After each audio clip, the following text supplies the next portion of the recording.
And we're back. I'm your host, Tarsana Lean. Co-host Carl Williams. And this is the fascinating subject we had with this bankruptcy, finding out about all these crooked deals, the swap deals, the COPs, certificates of participation to get around the legal limit on how much money they can borrow. They change the name to something else. What you say, Carl? If they said Kwame Kilpatrick, the former mayor, was guilty of that, then all them white folks would have been locked up along with him, huh? Yeah, he would have had plenty of help, plenty of friends. He wouldn't have been alone.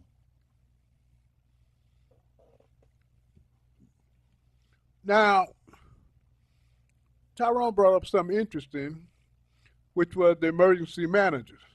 And other cities had emergency managers because that came out of Alex.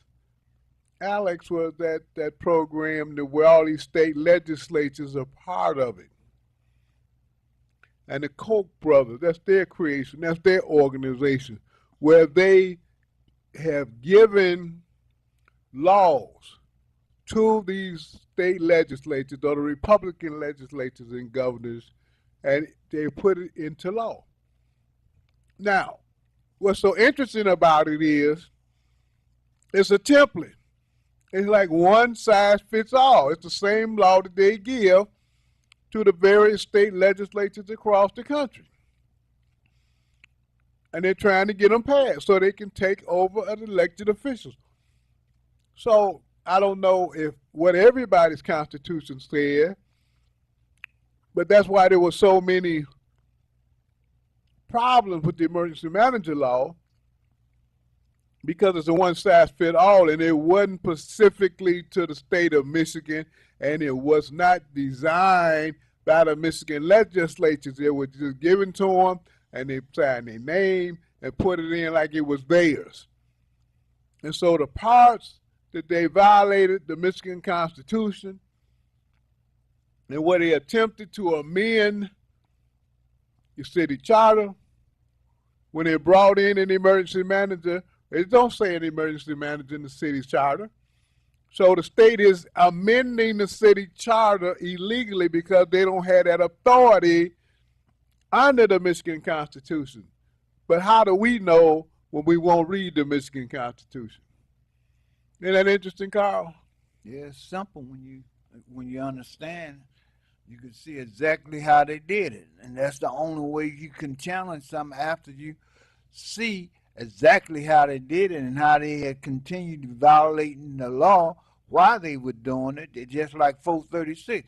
Even if it was a valid law, it still would be illegal by the way that they're implementing it, because they use discriminatory practices and implementing it. So either way you go, it's illegal. Now look, But you have nobody to challenge them on it. Now look, here's one of the conclusions the man cites in this introduction.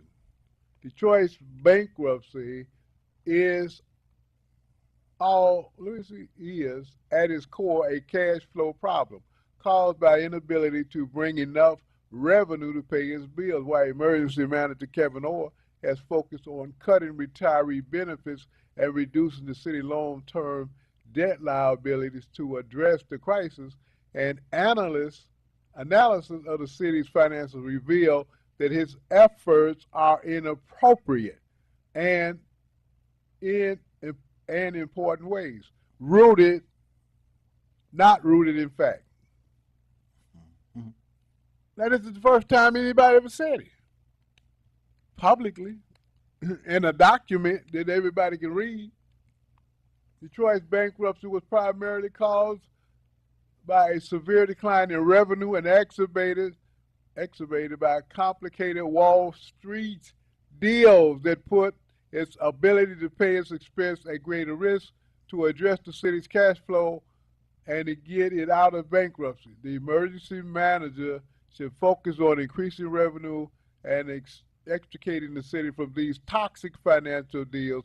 Here are some of the recommendations for that. And it says that emergency manager ideally in collaboration with the state, needs to increase revenue by 198 million annually to bridge the city's budget gap until a structural program can be put in place and the city can benefit from increased general economic improvement. This includes enlisting state involvement in an emergency basis and restoring the discretionary state revenue sharing pre-crisis level. The shortfall amount can be reduced as fiscal year 2014 proceeded by factors such as improved collection of unpaid taxes, which have yielded modest results to date. The state is taking over collecting the city's income taxes. And we don't know how much money they're collecting, which we know they lying about it. They don't have any legal right under the Constitution to collect city taxes. You know, the only mayor, we need to be perfectly clear and honest with ourselves. You got a mayor in Flint, Mayor Weaver, then Buck said, you know what, I'm gonna sue you over my money. That's what she told the Financial Review Board. And they said, no. We this is just a recommendation. We only recommending you do X, Y, and Z. They got out from under the Financial Review Board before the city of Detroit. Now what brought that on? The woman say she wasn't taking that muck, that junk from these people. But Mr. What do you call him? Mr. Republican, Livonia Mike, he's going along with him. Well, why wouldn't he go along with him? He was with the emergency manager. He was on what was that board, the education, that EAA, that Educational Achievement Board that didn't do anything, stole our money. And so they talk about the city of Detroit not receiving their financial aid, the money, their constitutionally protected money from the state, the revenue sharing money. The state wouldn't give us any of it. They owe us the revenue sharing money. And so when they say, we gave you a loan for bankruptcy. What loan? We wasn't the problem. It was these swaps that they didn't tell anybody about. And that's why I say, what is Barbara McQuade? She was the former attorney. She was the former attorney for the Eastern District. What do you call it? Attorney General, right? Yeah, so what was she doing? Now she's on the state board, state Democratic board, Barbara McQuade. Well, she get rewarded from keeping her mouth shut.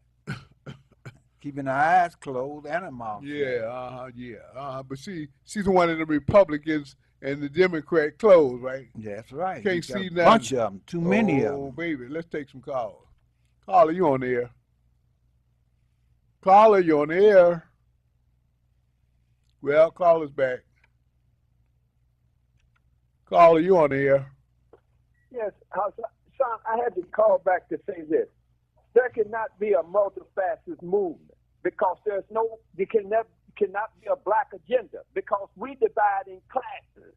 So therefore, it's never been a movement that the middle class, the capitalist class, and the working class of oppressed people move in different directions for one purpose because they don't have one economic purpose. So anyone say we have to have a multifaceted movement is not telling the truth, is keeping the working class black in bondage to the middle class black.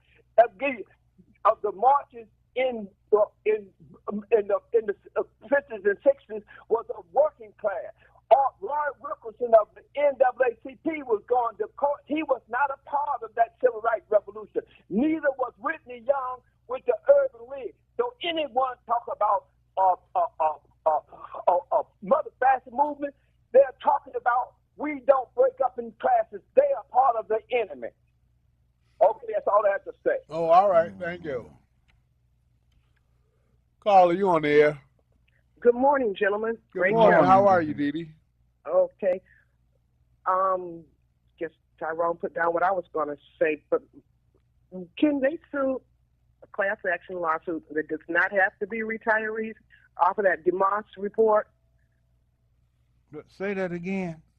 Okay, I read that DeMoss report. And what they did, in my opinion, I got a feedback, is make it seem as if the retirees were responsible and city employees for the city's bankruptcy, and we were not, per this DeMoss report. Is there anything that we can do now, not as a retiree city employee, but as a citizen of the city of Detroit? Class action lawsuit or whatever? Well, you can file a lawsuit, and I wouldn't, you know what, the class action is okay, but I wouldn't try to start it out as a class action until you got the whole thing settled as far as your lawyer and what you're going to say in your brief. Because these double agents, we talking about money, and they got to pay back hundreds of millions of dollars and fines and all that kind of stuff.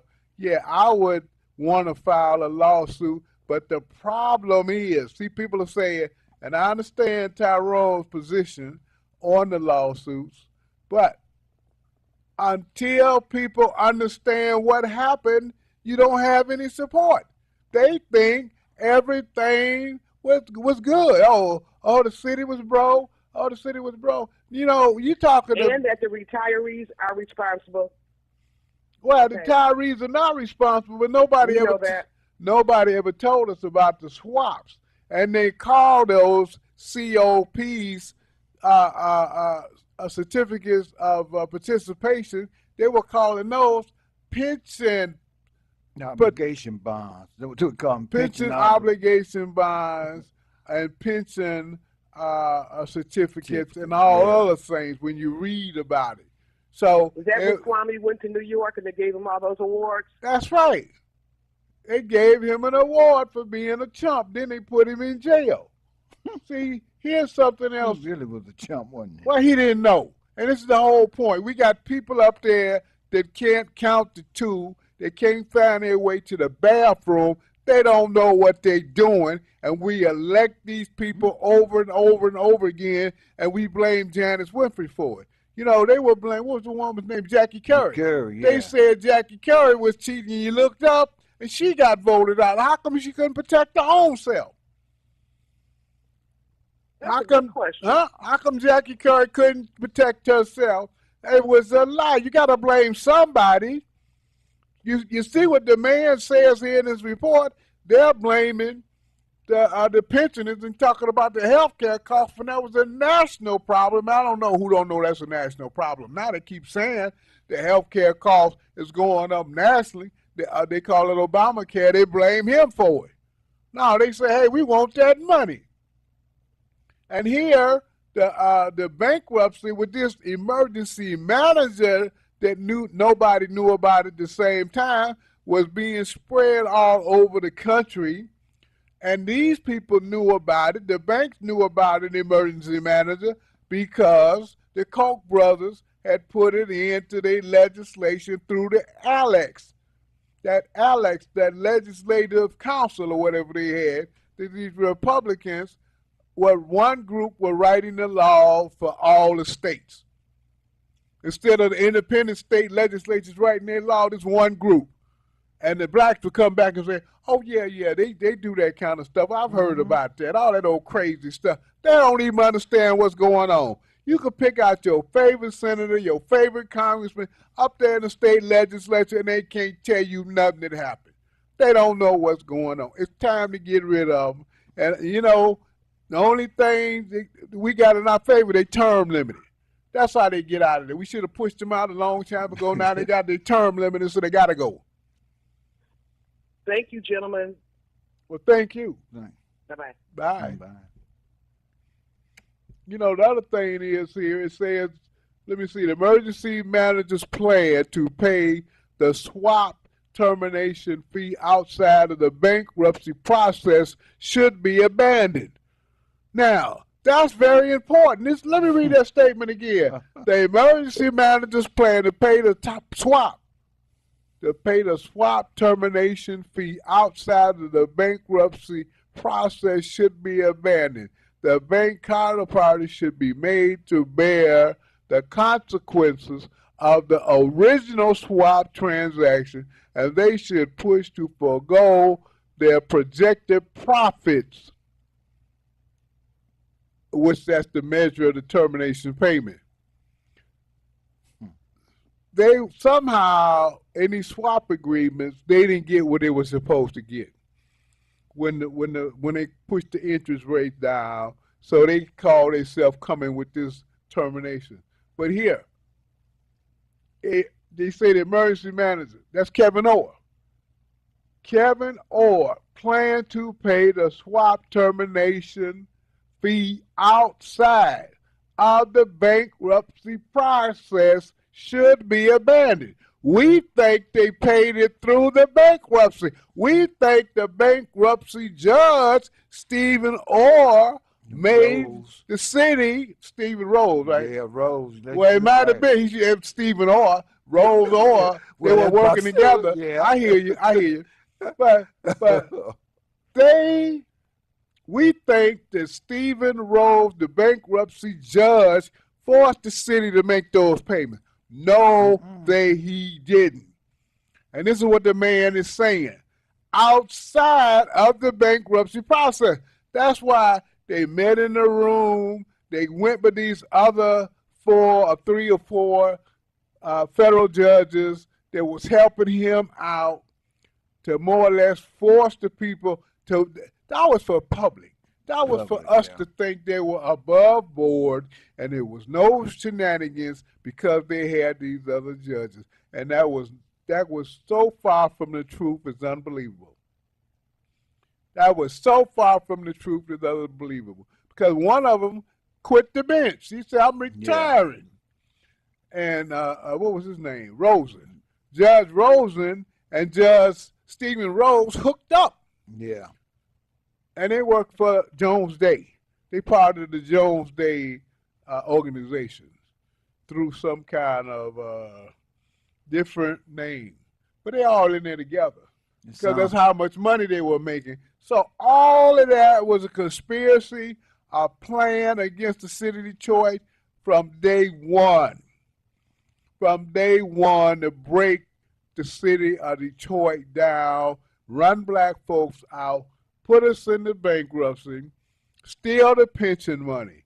I mean, these people are diabolical, and we didn't know what happened. Well, it sounds like organized crime to me. It is organized crime. And the man says it here, and hey, look, we've been talking about it, how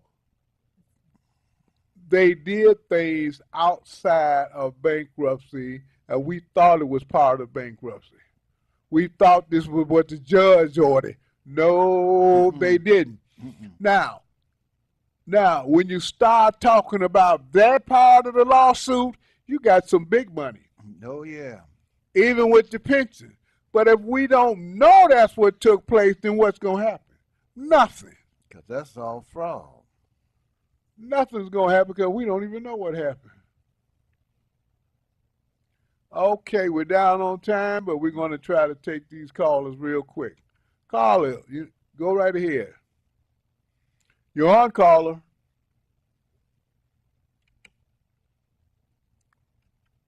Caller, you're on. Hey, good morning. Good morning. Carl. Good morning. What's going on? Yeah, now you guys see why you constantly hear me say I wouldn't give a damn if Kwame Kilpatrick got 128 years. Kwame was the same person that wrote the language for the charter schools to come in and destroy the public school system. And all the black reps at that time that was in Lansing, supposedly representing Detroit, 90% of them was working against the citizens of Detroit. And see, this is why you hear me say we cannot afford to vote for no candidate that is endorsed or financed by Mike Duggan. You're right on that. We're down on time. Bankruptcy fraud. Okay, thanks a lot. We're down on time. Caller, you the last caller. Go right ahead. Good morning, my wise and progressive friends. Good morning, Sam. What's going on? Listen, please give the name of the study again, and also when it was published, so that we can try to distribute it more widely. That's a great study, and we've got to get it out. I know that's from Demos, DEMO, and I guess it would be the Detroit bankruptcy by Wallace C. Tuberville. Spell that, please. Turbeville.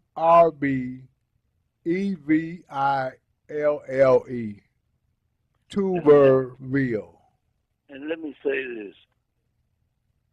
Jennifer Granholm was also a closet Republican. Right, she was in it. And Barbara Quaid was an assistant attorney, U.S. attorney for the Eastern District of Michigan. Absolutely. So, you know, we've had, like you said, we've had a lot of people who are in Democratic clothing, but they're actually Republican functionaries.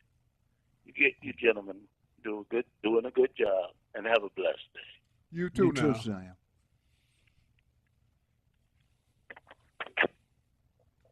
Well, looks like we got a little more time here. Caller, you on the air? Hello, caller? Well, ladies and gentlemen, this has been some Eye-opening information. definitely eye-opening. We're gonna have to Well, we're go going over this again. definitely have to go over it again. Don't forget to come out to Hood Research this Saturday, 2 o'clock. Starts at 2 o'clock. Happy Mother's Day this Sunday to all the mothers and all the wannabe mothers, future mothers. Happy Mother's Day to you. I'm your host, Hassan Alim. Co-host Carl Williams. And we'll be back next week in Apartheid, Michigan. Apartheid, Detroit. Michigan. Peace. Peace.